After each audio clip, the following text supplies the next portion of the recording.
Howdy folks, I'm Sly Silver, sinisterly selling smarmy sandwiches. I'm Amber. And here are more smarmy sandwiches for us to sell. Amber. Yes? I am sincerely concerned about the number of, negative characteristics that you assign me on a daily basis. Maybe that requires some inward reflection. It might require some inward reflection.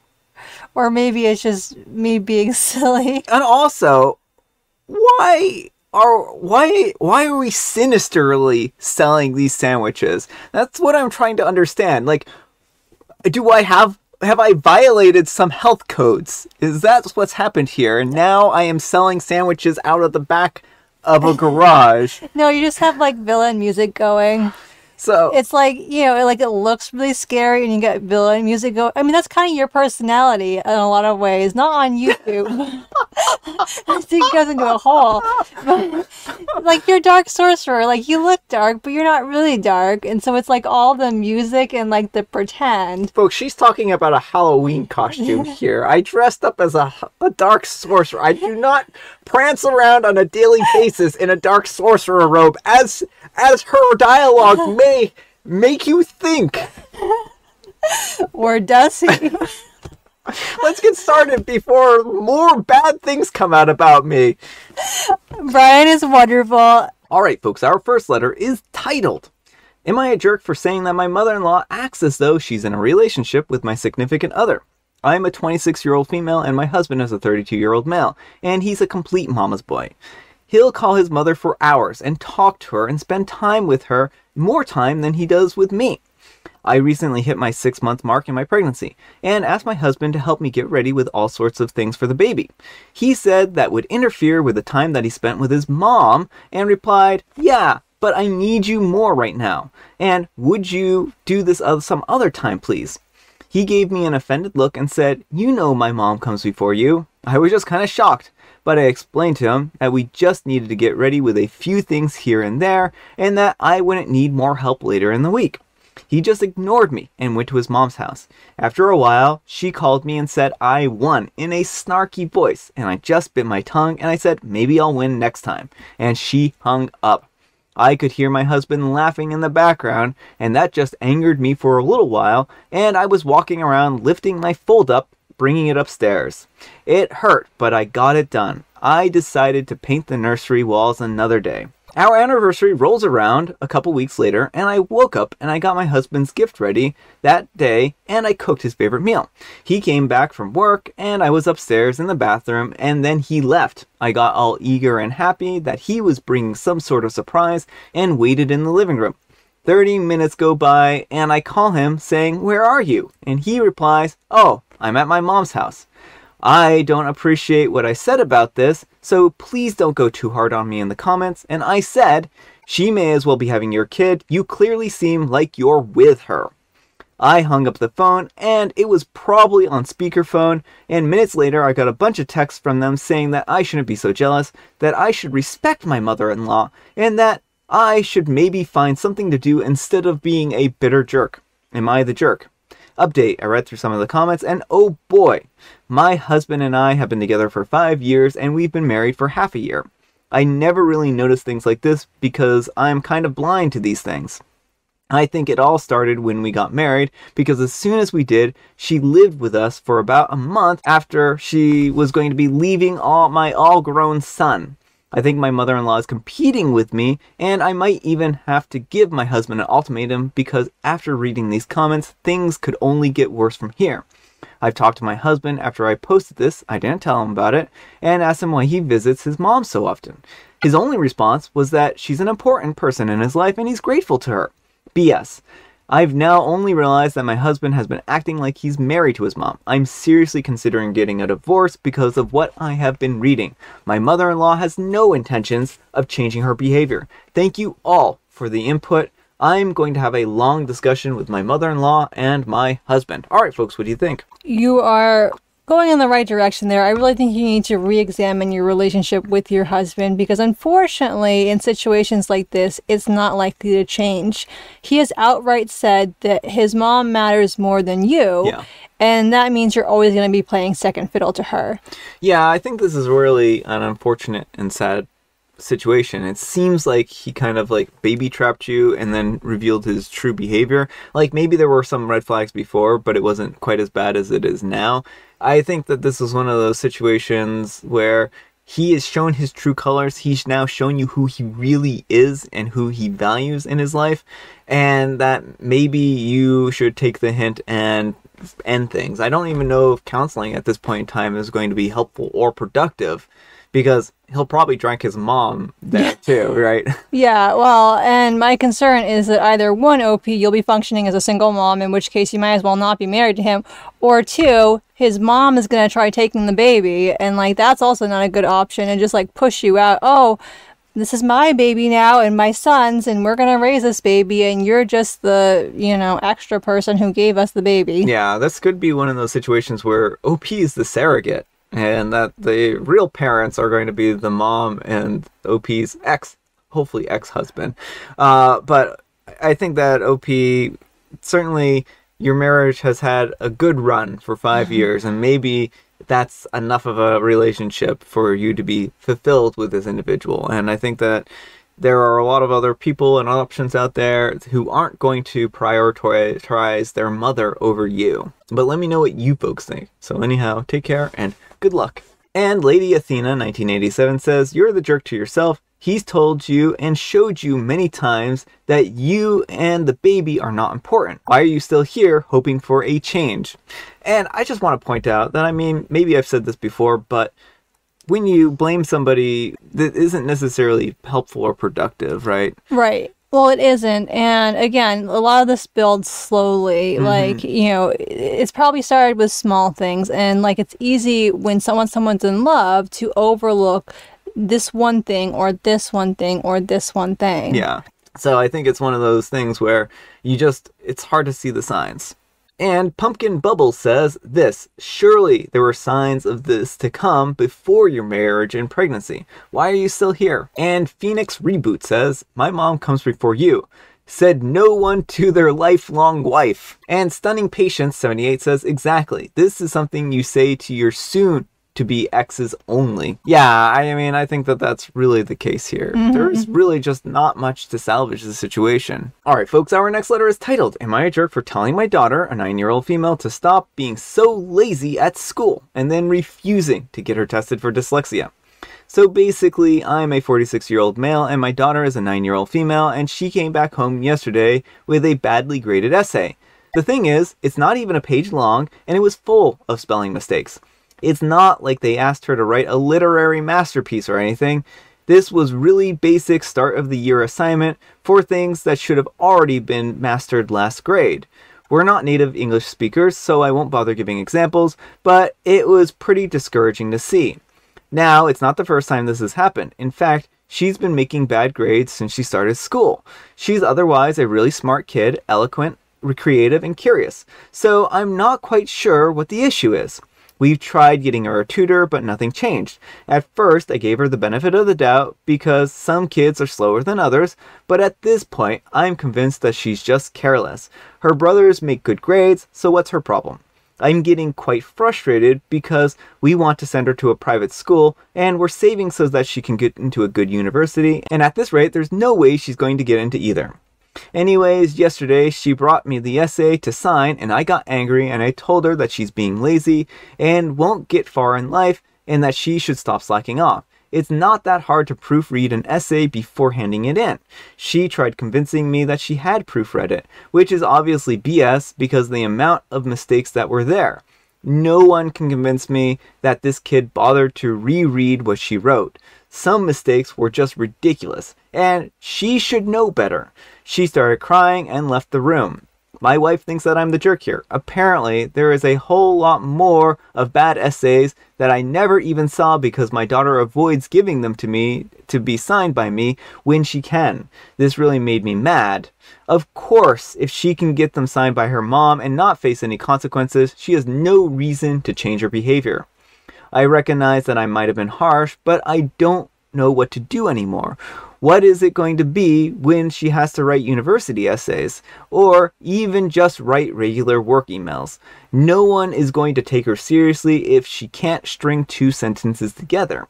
I want to believe that she's a smart kid who's capable of more than this. My wife and I had a fight over it, and we're still mad at each other. She wants to get her tested for dyslexia, but I disagree. I'm afraid having a label will only give her an excuse to slack off more.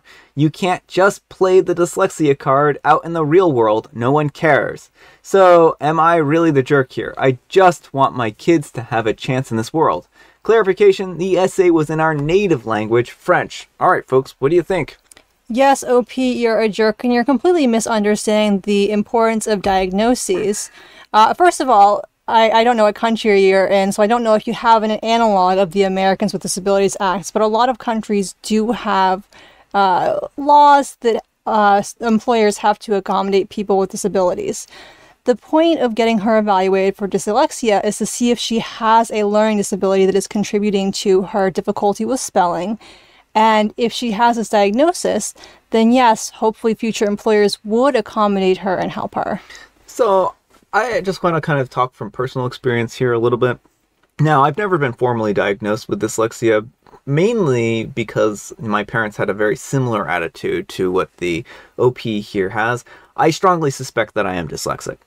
And what that means is when I read, sometimes the words just change themselves, right? It doesn't mean that I'm like not trying to read. I'm not a person who's being careless when I try to read. It's just that sometimes the words change. Sometimes when I'm trying to spell a word, it just changes. Like, it feels like the entire world has suddenly decided all at once to change how something is spelled. And it's just very frustrating. And spell check is a lifesaver for me, because if I didn't have a spell checker on a day-to-day basis, it would be very difficult to get through a day without misspelling things. And that's another important point here, is that your daughter, she's growing up in an age when she has the ability to have things like spell check. Yes, it's really frustrating that she can't spell words on her own right now, and that it might seem like she is not trying, but if she's a smart kid and she is actively working hard, she may very well be trying her best and just not succeeding through no fault of her own. And I mean, I had a very similar experience with spelling tests and whatnot when I was going through grade school. Yeah, well, and my concern too is the way OP is reacting is more likely to make her shut down than to help her, because if she has been proofreading and like the words look right to her on the page, but OP is saying, no, obviously you haven't proofread, it's going to make her feel incompetent, and it's going to make her feel like she's doing something wrong, like she's broken, and not like recognize that there is just her brain is wired differently and she's just seeing the words differently. Yeah. And I mean, I think, again, this is a frustrating situation for OP, but it's also probably a very frustrating situation for their daughter. And I understand their fear of getting labeled and being like, well, people are going to say that this person is, such and such because they have dyslexia. And, what would you rather have? Your daughter struggle unnecessarily through life, or give her a diagnosis that's going to be able to help her understand herself and understand her condition so that she can better work and develop the tools that she needs in order to succeed in life? And we do students a big disservice when we try to make neurodivergent students fit into a neurotypical model, because that's not the way their brain functions best. And so it's really, really important that she is able to have access to resources that she would be entitled to if she has dyslexia, like extra time on tests and things like that to make it a little easier. But let me know what you folks think. So anyhow, take care and good luck. Zealous Idea Song 717 says, "You're the jerk. Have you stopped even for a moment to consider that your behavior is why your daughter won't show you things, and you're refusing to get your child a diagnosis because, well, it's pretty clear that no matter what your excuse is, that the answer is that you're an awful parent who doesn't want to have a broken child.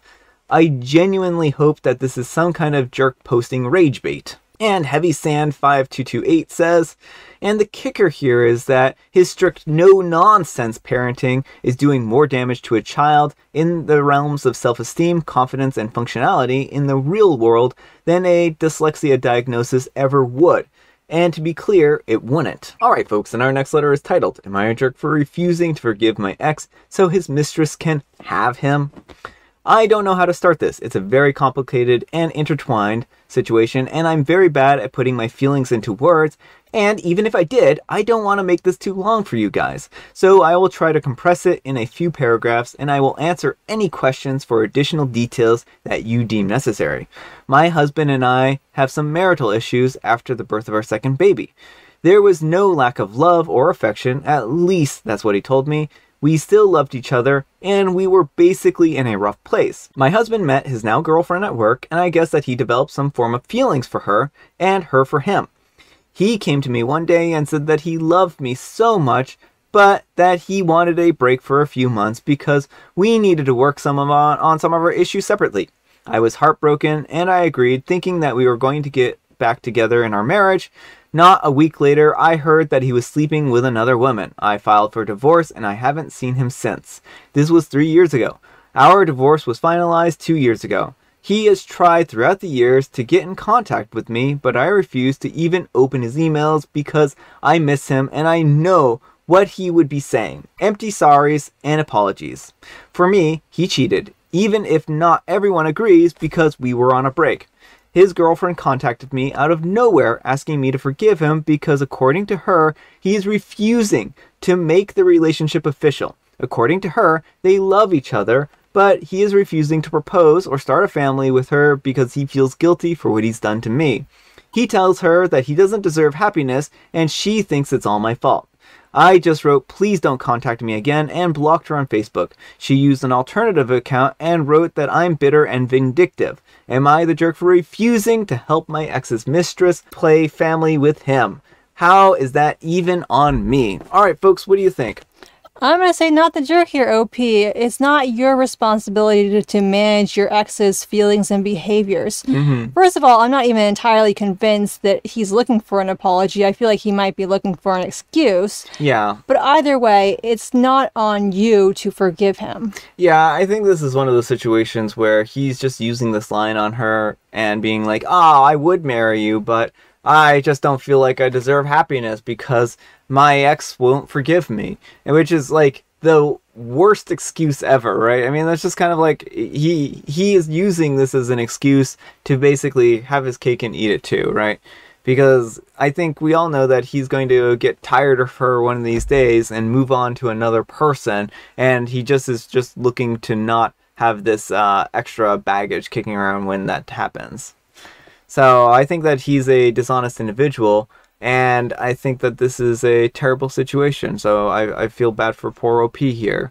They were betrayed. They thought that they were going to work on their marriage. He was just using this as an excuse to cheat. But let me know what you folks think. So anyhow, take care and good luck. And Sally Blue 94 says, not the jerk. Even though you were on a break, you were still married, so it is cheating. He chose to cheat and hurt you, and it's all on him that he can't commit to his girlfriend. I have a suspicion that he regrets what he did and still has feelings for you, and that's why he won't commit. And OP replies, yeah, I don't think he has feelings for me, or he wouldn't have cheated. My mom told me that he still loved me, and she believed him even. This was before I told her that if she relayed anything from him that's not about the children, I will cut her off too, and she stopped with that nonsense. Alright folks, it is tea time. Grab your beverages of choice. I've got some tea right here, and Amber, she's got a joke. Why is baseball a monster's favorite sport? Well, it's clearly not Godzilla's favorite sport because that's squash. We've already established that. So this isn't like a universal rule at all, I think. I think Jovial Bobstein's joke book is full of inconsistencies. That's what I think, Amber. So I think that Monster's favorite sport is inconsistentitis. Their favorite sport is baseball because they like double headers and it has a picture of a two-headed monster. Oh, I see. That doesn't make any sense at all. And I have licorice spice. All right, folks, that's all the time we have for today. Happy Wednesday, Hump Day, Friday, Junior's Eve. Amber, we need some kind of moral advice and or guidance. And please have it in the form of one of those inspirational posters. Your husband says he puts his mom first. Put yourself first and divorce him. That's an inspirational poster that we can all get behind. Thanks so much for watching, and we'll see you all tomorrow. Bye.